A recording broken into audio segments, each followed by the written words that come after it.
Okay, so my name's Victor. I'm here at ercmarket for the next phase of the build video of the Sky Hero Spyder. If you remember, at the end of the last video we had got to the point of talking about assembling the arm. Now we're going on to the next phase. As you can see, we do have a lot of the frame built, but I'll talk to you about what was the build process in order to get that frame built. For the moment I'll concentrate on actually how we connect the motor, the ESC together in the arm. So one of the things that I mentioned before was that it's possible to buy this kind of pack from Sky Hero, which contains the controller, the motors, the ESCs, etc. And that's what we've used in this case. So what you see built here is based on that.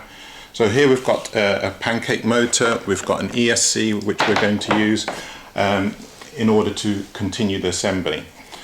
When you look at the arm, you'll notice that two of the holes in the arm are slightly closer together than the other two.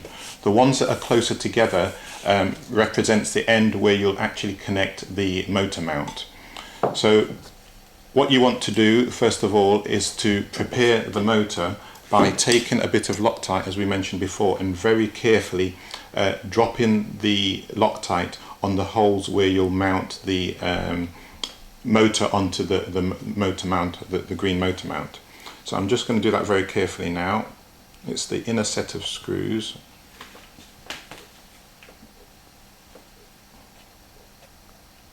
And as I said before, it's also important to remove any excess Loctite so that it doesn't get onto the mount, because that can cause a problem with the mount. So I'm just going to use my finger, but probably normally it's best to use a tissue or something just to make sure there's no excess at all of the Loctite on there. After that, you simply drop the cables through the center hole on the motor mount, and then you're going to orientate the holes to align with the slots on the base of the motor mount. What we want to do is take one of these small screws. You can see that's from the pack. You're going to put a washer on it, and you're going to drop it into these bigger slots. I'm just going to do that here and use a Allen key to secure the screw in the slot, in the base of the motor mount. Don't tighten the screw fully, because you may need to do some fine adjustments. So once you've got it in there, just put a couple of turns on it, but don't fully tighten it. So as you can see, I now have the 4 screws connected in the base of the motor. The motor is nicely mounted on there, able to turn. I'm just going to tighten the screws now, because I left them a little bit loose so I could do some final adjustments on the position. But now I'm ready with that. Just secure them quite well. So just make sure each screw is securely fastened. Okay. So the next step after that is to put the other part of the motor mount frame. Obviously, if you're going to put 2 motors on each arm, you're going to do the same as you did with this one as well, and then add them together. Here we need to run the ESC, and what I recommend when you do the ESC is that you put a label of some sort on this to know which ESC you're using, and also you're going to need to check the direction of rotation of the motor, because once the motor is in the mount and you've got the ESC connected in the arm, to change the direction of the motor is not possible. So you need to check according to the diagram of the flight controller that you're using. If it's on the NASA one, you'll see that there's a page where you can see the direction of rotation of each of these. So you need to identify which arm it is you're assembling. Here you can see we've put a number on here so that we know the relative position of where this is going to sit. Refer to the diagram on within the NASA manual and check which direction each motor is rotating. Then what you need to do is to connect your motor to a transmitter or to a receiver, and just check that you've got the right direction of rotation. If you haven't, once you've got the 3 wires connected on the ESC, if the direction of rotation is wrong, you simply reverse any 2 wires and then check again and make sure it's right. So I always think it's a good idea to put a label on the arm or a label on the mount, as well as put the corresponding label, at least temporarily, on the end of the ESC signal cable. So I think we mentioned it in one of the earlier videos, but just to repeat, if you're going to locate the ESCs in the arms, you need to think about, particularly if you've got two motors in, where you're going to locate each ESC. You need to try and make sure that you don't put them next to each other, so there's some kind of option for cooling or airflow around the ESCs. For hotter countries and countries where the climate is a lot warmer than here in Belgium, what you might want to do is to consider putting the ESCs in the main frame, where there's a much better option for cooling, or you can also buy some different arms, aftermarket arms, where they're a reflective material which will also aid with the heat reflection. So that's definitely an option regarding the ESCs. In terms of putting different motors, different choices, it's up to you which motors you use, but you should always try to go for dynamically balanced motors. If you don't choose dynamically balanced motors, there's a chance that you can get some vibration which is transferred to the propeller. The propeller starts to cause slight movement over use, and you can have problems with your Spyder. So definitely go for the balanced motors. It's worth the extra cost and the time it takes to balance those motors dynamically versus some of the cheaper motors which are available on the market. Okay, so you need to mount the ESC either in the tube or you can mount it in the frame. If you're not buying one of the Sky Heroes packs that comes available from Sky Hero, then you need to make sure that the length of the wire on your ESC is going to be long enough to reach down into the arm and to the controller, or if you locate the ESC in there, you have to make sure that the wires obviously going to the motor are long enough so that they can reach back. So the easiest thing, if you're using this one, is to simply drop the ESC down through the tube. The weight of it will help bring it down, and then at the other end you're going to obviously connect up the 3 wires onto the motor. So simply plug in the 3 wires. Remember, you have to check the rotation of the motor and corrected it by, for example, using a transmitter and receiver to wire up to the ESC and the motor, and just check it's rotating in the correct direction. So we're going to slide that down there, and as I said, we're using the end of the arm that's got the 2 holes closest together.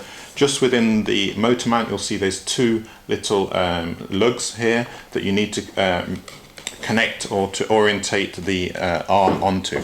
So you should feel them kind of lock on when they're in the right position, and there should be more or less very little give on that once you've done it. Then you're going to take the other part of the motor mount and secure it against, again, those 2 lugs, and there should be almost no give on that. Okay, so in terms of securing the motor mounts onto the frame, as I said, there's a couple of little lugs here, I'd refer to them, little sort of plastic parts that pop up.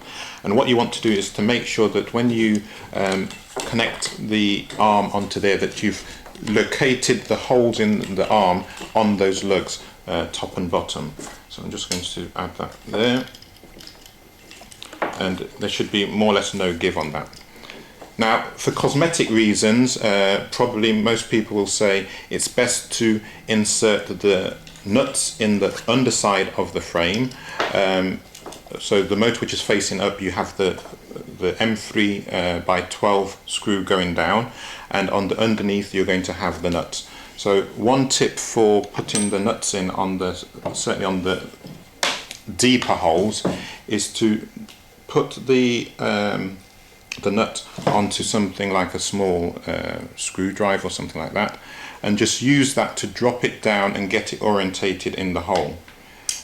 You can see there that that goes down quite well. If it doesn't go down all the way, you can use a slightly larger screw or hexagon head screwdriver to just push it down in the hole. So I'm going to do that for these 3 ones that have to go in here. Simply put it on, make sure I've got the plastic insert facing to the outer part of the frame. You don't want to put the plastic insert, the nylon insert, the other way. and just push that down securely into the socket. There you go. So then on the side which is facing upwards, I'm dropping down the M3 by 12 screw, and I'm just going to secure that in there.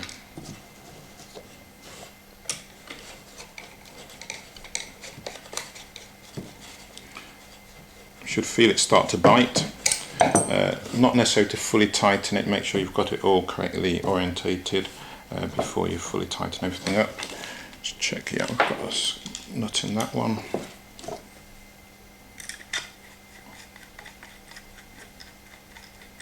And you're going to repeat that exercise obviously for the for all 7 of the holes and the screws that need to go in.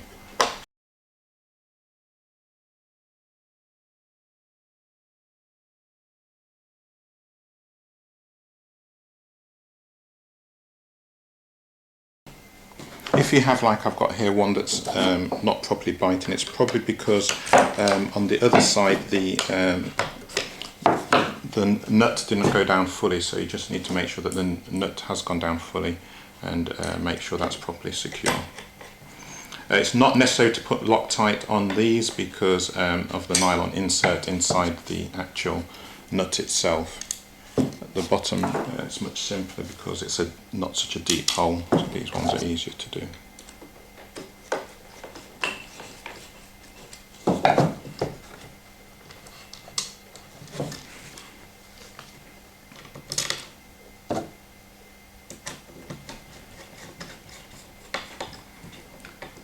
Okay, so eventually you'll connect all 7 screws, sorry, and your motor will be secure on that arm.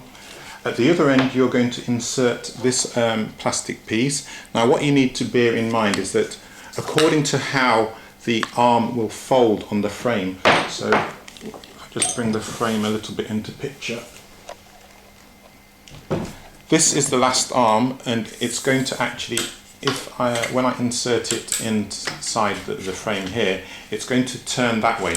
What I need to make sure I do is that these wires which are exiting for the ESC and the motor, or for the ESC I should say, are going to bend around that side of the frame. If I bring it out on the other side, the danger is that when I fold the arms back, this sharp carbon edge is going to cut through the wire. So it's very important that you put this in this way and bring the wires around that side. Okay? Okay, so the process to assemble or insert the arm into the frame is quite straightforward. As I said, you're going to make sure that the wire is exiting the arm on the side, which is going to avoid that it's on a sharp edge. And you're going to simply orientate this down, I'll move around the other side, orientate this down into the frame, making sure that you're keeping the insert upright, and get the holes aligned with the frame of the Spyder. Once you've got it aligned, drop down one of these screws all the way through. It should slot down and come out the other side. You may need to wiggle it a little bit just to get the bottom hole aligned. Same thing with the second one. I'm just going to drop that down through the plastic insert and get it into the bottom again. A little bit of wiggling to get the alignment. Can be a little bit tricky. Just sometimes have to push to get that lined up. Right, you can see that that's gone through. Then you're going to take the outer hole, or the hole furthest away from the frame. You're going to use a washer and one of these pink, in this case, little plugs, and you're simply going to put that together on the outside of the, I'll try and turn it around so you can see that a little bit better.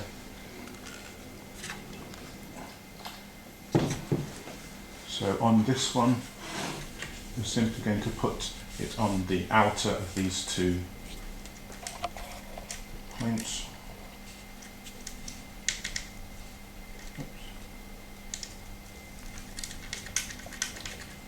And then with the other nut, you're going to put the washer on and the nut, the nylon insert nut on the other one.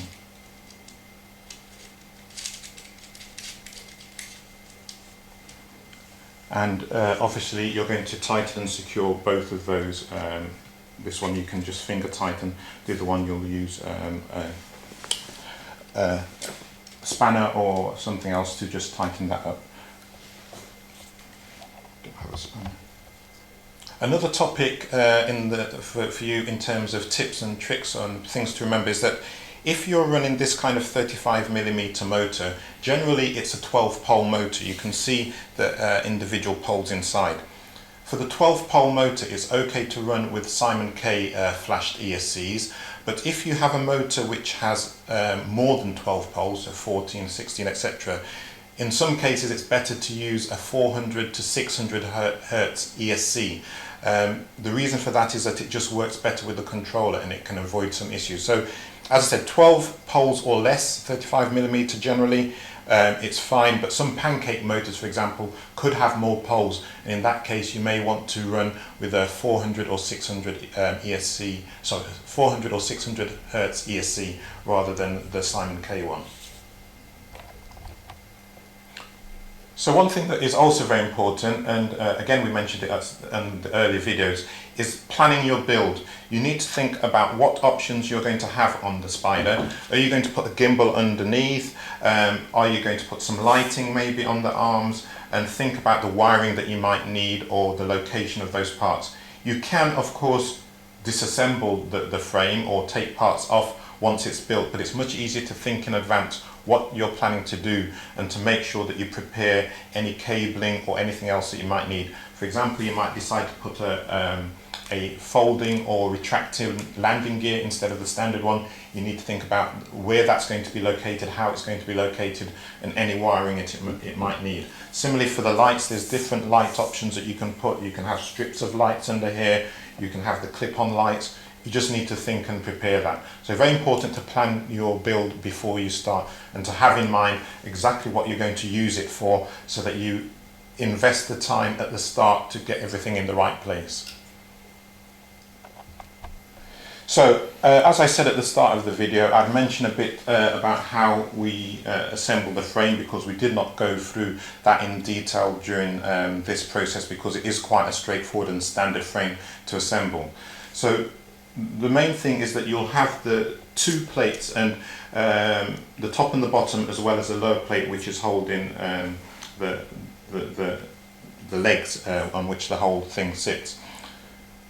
When you're assembling this frame, what you have to remember is that you're using, where you've got the self-tapping screws, they're normally going into plastic. Where you've got the metal screw thread screws like the M3, the M4, etc., they're normally going into metal nuts, bolts, or parts of the frame. Some of these items that you see here, the inertic mount and this mount, which is for the flight controller, may be optional depending upon which pack you buy. Some people may bundle it in, but it's not always standard.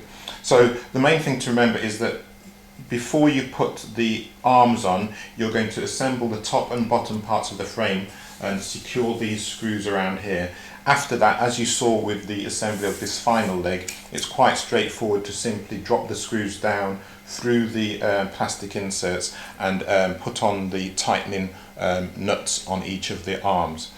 On the underside of the frame, again, the landing gear is quite basic to assemble. There's only 3 or 4 parts to assemble there, and they simply screw onto these landing gear mounts that you've got on here.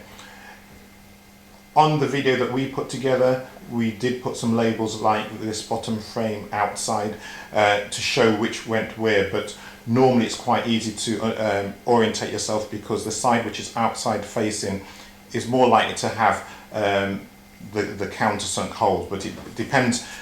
Once you get the frame, you need to look at it and check for yourself. Certainly on the top frame, you can see there's a number of screws going here where they're all countersunk, so that's one way of orientating which is the upper facing versus the lower facing part of the frame.